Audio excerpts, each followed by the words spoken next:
Acabei de começar o curso e já vou ter que parar por causa dessa quarentena. Vou curtir ficar em casa agora, estudar inglês só depois das férias. Calma. Não dá pra ir até o Wizard? O Wizard vai até você. Quarentena não é férias. Hello, I'm Teacher Vinícius, da Wizard Eloy Chaves de Jundiaí, e tô aqui pra te explicar um pouquinho sobre verbo to be. Ah, mas eu já tô cansado de ver isso. Ah, mas eu aprendi isso 3 anos seguidos. Não tem problema porque a gente tá aqui com esse conteúdo pra manter seu inglês ativo. So, let's go! Primeira coisa que a gente tem que saber sobre o verbo to be é que não existe diferença entre ser e estar no inglês. Em português são 2 verbos, ser e estar, mas no inglês é só um e ele serve para as 2 coisas. Agora vamos para nossa tabelinha, a famosa tabelinha. Vocês já viram isso 3 anos seguidos, com certeza, na escola. Então aqui vai mais um pouquinho. No canto esquerdo aqui a gente tem todos os sujeitos. Na segunda coluna a gente tem o verbo to be atribuído a cada um desses sujeitos. Então, o verbo to be ele muda conforme o sujeito. Então, I am, you are, pode ser eu sou, eu estou, você é ou você está. Na terceira coluna a gente tem a versão negativa, I am not, you are not, he is not, she is not, it is not, we are not, you are not. They are not. E na quarta coluna a gente tem a inversão que acontece quando a gente faz uma pergunta com o verbo to be. Am I? Are you? Is he? Is she? Is it? Are we? Are you? Are they? Isso serve para você fazer qualquer pergunta quando você vai usar o verbo to be. Vamos se aprofundar um pouquinho mais nessa tabelinha aqui. A gente vai falar um pouquinho sobre as contrações. Então, nas frases onde acontece a contração, não em todos os casos, mas na maioria deles, a gente vai fazer uma contração do verbo to be com o not. Na segunda linha, is e o not fica isn't. O are e o not fica aren't. O único que não faz a contração é o am e o not. Fica sempre am not. Então, I am not tired. Eu não estou cansado. Não tem contração. He isn't tall. Ele não é alto. Nesse caso, tem contração. You aren't short. Você não é baixo. Também tem a contração. Claro que você não precisa fazer a contração na hora que você está falando e nem na hora que você está escrevendo, a não ser que você queira. Mas é bom a gente se acostumar com esse tipo de contração, porque a gente vai ver ela bastante. Inversão. Para perguntas com ser ou estar, invertemos a ordem deles na frase. Invertemos a ordem do quê? Vamos lá.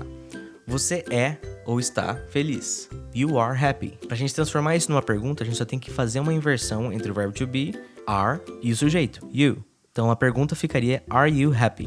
Quer dizer que a gente consegue identificar uma pergunta mesmo se não tivesse o ponto de interrogação. Mas claro que tem que ter, porque é uma pergunta. Mas além do ponto de interrogação, a gente também tem que fazer essa inversão. Então, Are you happy? Imediatamente a gente sabe que essa é uma pergunta. Se eu falasse You are happy, eu estou afirmando você está feliz ou você é feliz. Existe também a inversão quando a gente usa o verbo to be e o negativo em uma pergunta. Então a pergunta negativa com o verbo to be. Am I? Ficaria Am I not? Are you? Ficaria Aren't you?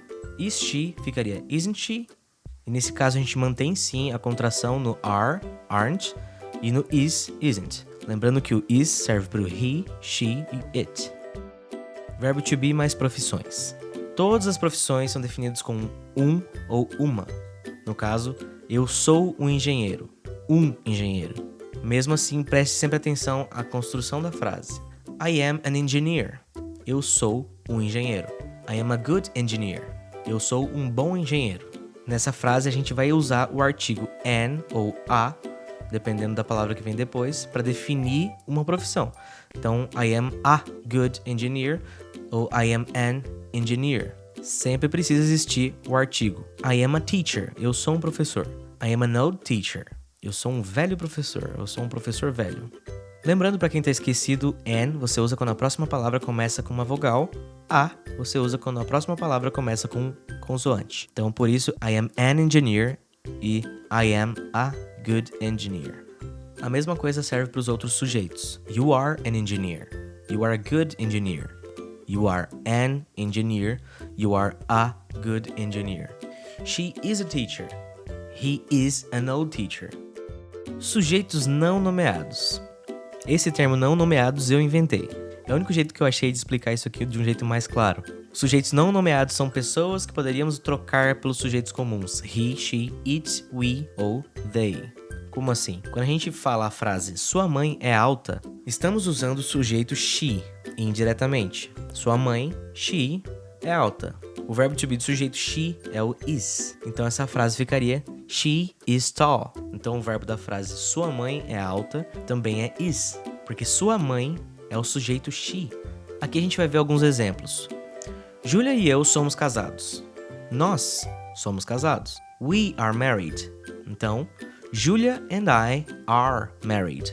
Você usa o mesmo verbo to be are, porque Julia e eu formam o sujeito nós indiretamente. Ou nessa outra frase, Noah e sua mãe estão felizes. They are happy. Noah and his mother are happy. Porque Noah e sua mãe são eles. Então a gente usa o mesmo verbo to be do sujeito eles ou elas. Bom, esse foi o resumo mais resumido que eu consegui fazer. Fiquem bem, pessoal, e não vamos parar de estudar porque quarentena não é férias. Ok, guys? See you all later. Bye bye.